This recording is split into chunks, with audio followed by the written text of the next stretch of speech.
Shalom, selamat malam Bapak Ibu dan saudara-saudari sekalian. Pada malam hari ini saya akan memberikan sharing tentang Elia melawan 450 Nabi Baal. Bisa kita baca di 1 Raja-Raja pasal 18 ayat 22 sampai 40.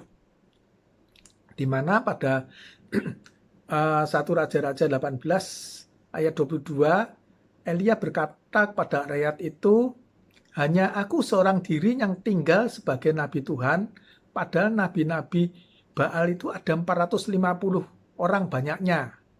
Dan di ayat 23 dikatakan, namun baiklah diberikan kepada kami 2 ekor lembu jantan, biarlah mereka memilih seekor lembu, memotong-motongnya, menaruhnya ke atas kayu api, tetapi mereka tidak boleh menaruh api.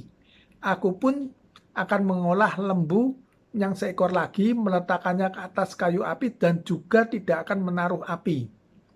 Nah, di pasal 18 ayat 24, kemudian biarlah kamu memanggil nama Allahmu dan aku akan memanggil nama Tuhan. Semua huruf besar ya, Tuhan huruf besar semua. Maka Allah yang menjawab dengan api, dialah Allah. Seluruh rakyat menyambut, katanya baiklah demikian.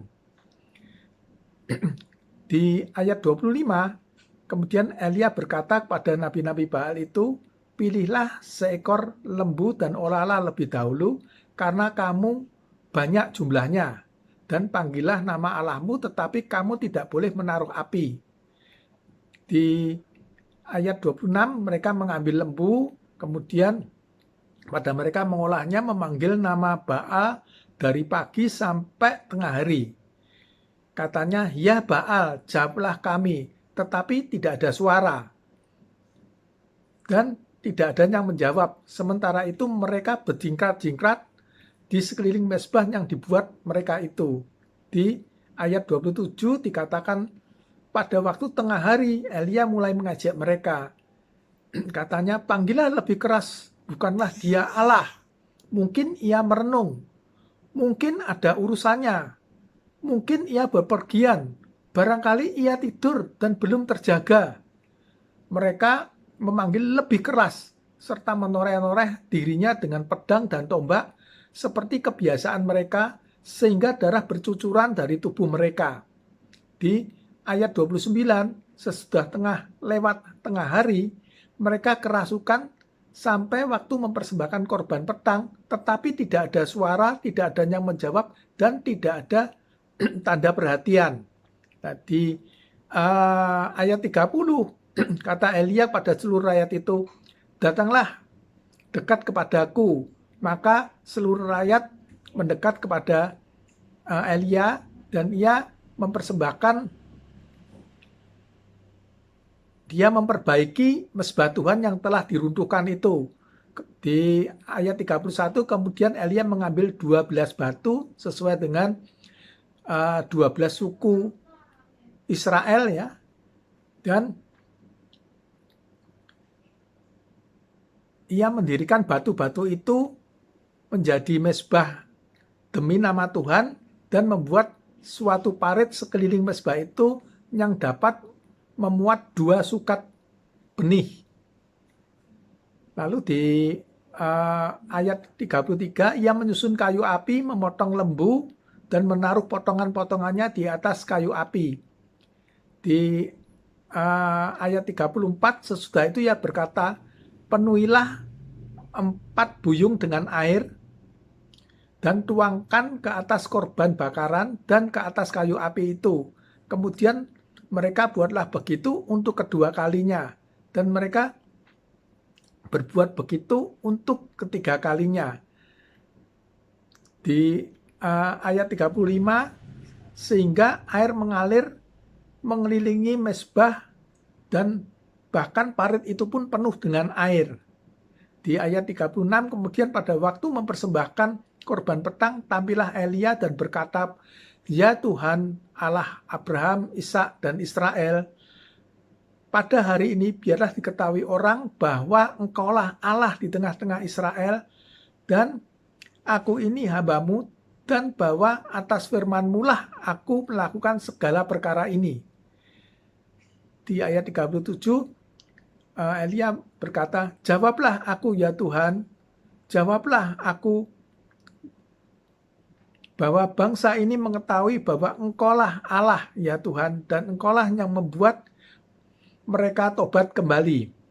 Lalu di ayat 38, lalu turunlah api Tuhan menyambar habis korban bakaran, kayu api, batu, dan tanah itu. Bahkan air di dalam parit pun habis dijilatnya. Ketika seluruh rakyat melihat kejadian itu, sujudlah mereka dan berkata, Tuhan, dialah Allah, Tuhan, dialah Allah. Lalu di ayat ke-40, semua Nabi Baal dibunuh oleh bangsa Israel. Nah, di sini kita melihat ya, bahwa Elia itu adalah manusia biasa, bukan manusia super atau manusia yang luar biasa, tetapi dia manusia biasa. Bahkan dia pernah juga putus asa. Ya, kalau kita baca, dia pernah putus asa segala ya, dia manusia biasa seperti kita. Bahkan kalau kita lihat di Yakobus 5 ayat 17, dia dikatakan ya, Elia adalah manusia biasa, sama seperti kita, dan dia telah bersungguh-sungguh berdoa supaya hujan jangan turun, dan hujan pun tidak turun di bumi selama 3 tahun dan 6 bulan. Jadi kalau kita di sini,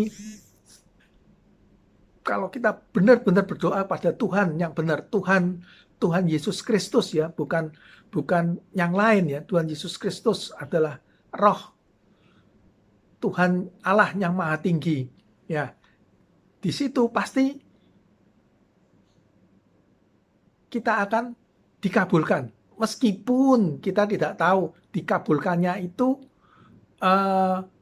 berapa lama. Jadi memang kita tidak bisa memerintah Tuhan ya, istilahnya mengatur Tuhan. Pasti semuanya kalau hal tersebut tidak menguntungkan kita semata, tetapi untuk kemuliaan Tuhan itu pasti akan dikabulkan. Ya, kalau kita lihat juga ya, kita lihat baca di Ulangan 11 ayat 17, jika demikian maka akan bangkitlah murka Tuhan terhadap kamu dan ia akan menutup langit sehingga tidak ada hujan, tanah tidak akan mengeluarkan hasil, lalu kamu lenyap dengan cepat dari negeri yang baik yang diberkati Tuhan kepadamu. Jadi kalau kita menduakan Tuhan, jadi istilahnya kita ini Tuhan bukan yang nomor satu. Jadi masih ada mungkin kalau di kehidupan sehari-hari ini kan kita nomor satu adalah pekerjaan atau mungkin keluarga. Nah itu juga tidak boleh ya. Karena apa?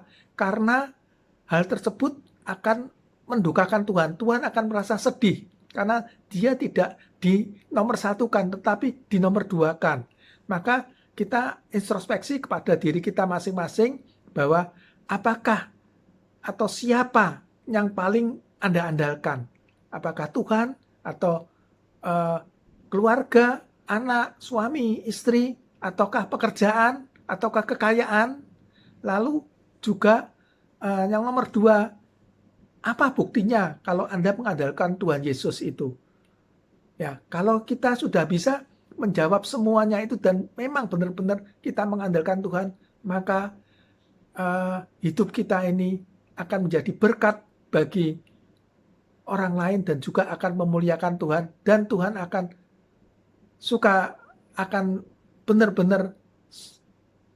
benar-benar suka kepada kita. Demikianlah sharing pada malam hari ini. Shalom, haleluya.